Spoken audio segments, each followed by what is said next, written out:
iš jo šautuvą. Tas Petras nieko, jį užkalbina, kalba sėbės, sako, tu paimk parvažiuok, mano arkiai. Aš paimiu, jie užkalbina jį, Kaunas Najas, Rusas šitas Petras mok, kalba, išėjai arkiai paimu, kiek man pietoj, mūsų daržinė buvo, kur ten jie medžiai. Tau daržinė įvažiavo, pririšo, nuvėjo atsisėda ir sėdž prie stalo. Išėjo lošat nėto. Pasigėda. Un ta mutelina Petra puola, kur tavo, ko žinu, sako, tas žiūri, un ta vietoj, čia viečių buvo. Nu, ja, tolyn, abuodas, savinikas ir Кипец iš skandalė, aš eis pasdarytus, man šauto bakrotiniai, automato. Jų matyt laiptelė buvo, kad sunkiausias.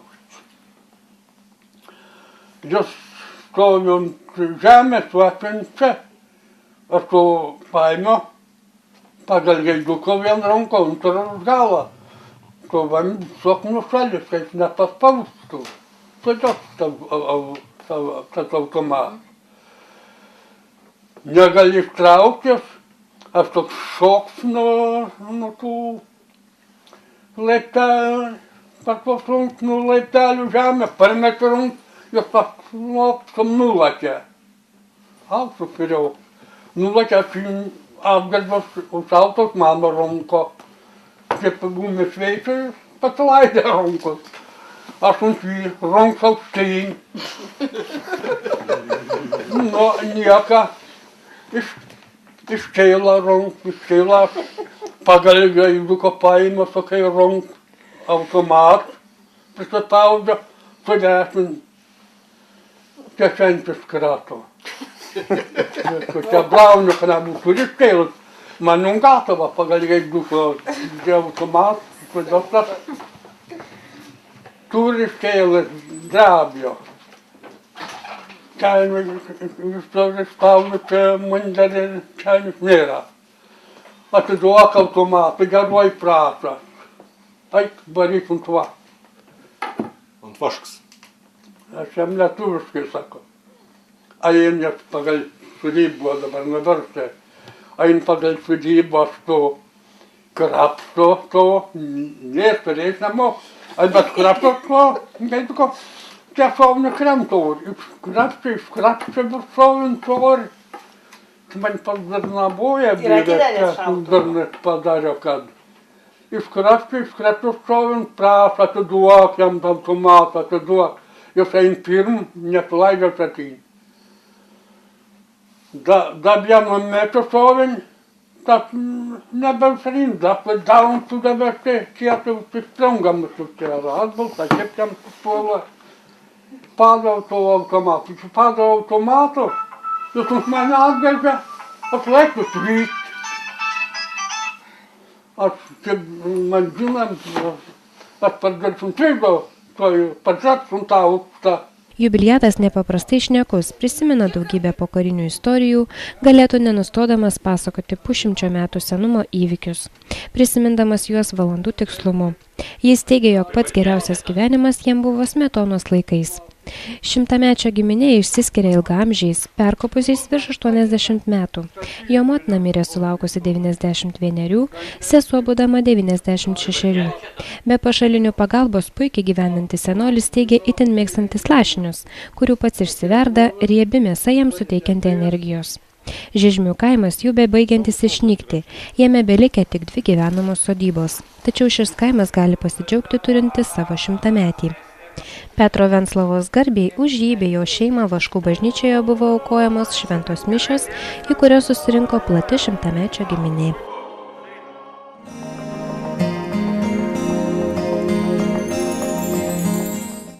Pasvalio krašto muziejuje atidaryta originali Aukštaitijos dailininkų darbų paroda Langai, jos pagrindinis motyvas langas. Idėja panaudoti parodai langus kilo, kai Panevėžio kraštotyros muziejaus direktorius Panevėžio dailės galerijai atidavė vieno remontuojamo pastato išimtus langus. Seni langai galerijos direktorė sudomino neatsitiktinai, kadangi rekonstruojamas pastatas turi istorinę vertę. Jis statė Panevėžio šviesuolių šeimą, pokario metais ten buvo įsikūrusi NKVD, vėliau policija, Skato būstinė, kol galiausiai pastatas perduotas kraštotyros muziejui.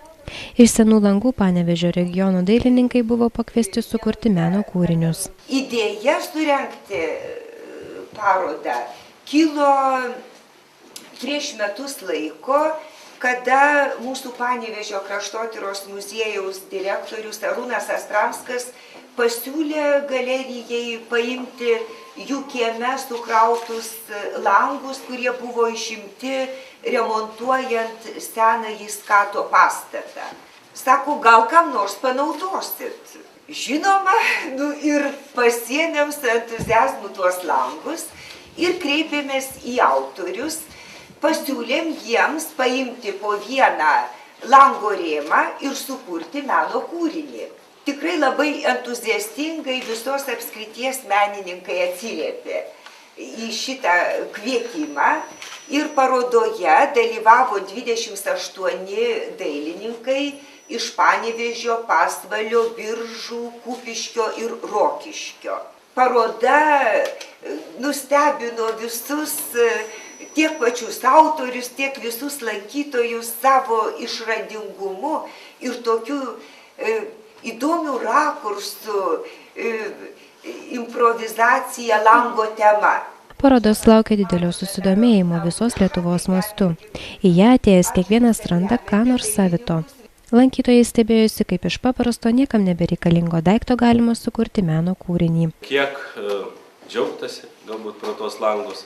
Girdėjau, kad ten kažkokie ne visai geri dalykai vyko už tų langų. Matomai buvo ir liūdėta, verkta, kankintasi. Bet iš ties šitiem dailininkam, menininkam, nežinau kaip pavadinti, idėjų autoriam reikia sakyti didelį dėkui, kad jie taip gražiai panaudojo, galim sakyti, senieną ir įdomiai improvizavo savo kampu, pasižiūrėjo per tos langus į pasaulį ir privertė mus kažkaip, matomai ir tuos lankytojus, kurie dar žiūrės tą parodą, kažkaip sustoti, susimastyti. Meno objektų parodoje langai dalyvauja 28 profesionalūs menininkai iš Panevėžio, Pasvalio, Kupiškio, Rokiškio ir Biržų. Pasvaliečiai džiaugiasi, jog jie taip pat buvo pakviesti dalyvauti parodoje. Mes esame be galo dėkingi, nes mūsų menininkų gyvenančių provincijoje taip per daug, galima sakyti, niekas kvietimais į Vilnių ten dalyvauti kokiuose tai bendruose projektuose nelabai kviečia, tiesiog pamiršta ir tiek, nes gyvenam daug toliau nuo centro. Savo darbus pristato 5 Pasvalio krašto menininkai. Skulptorius Arūnas Grušas, keramikė Nerutė Čiukšienė, menininkė Erika Andriūnaitė, keramikė Gražina Petronytė bei dailininkas Balys Tuskėnas. Ačiū mokytojai.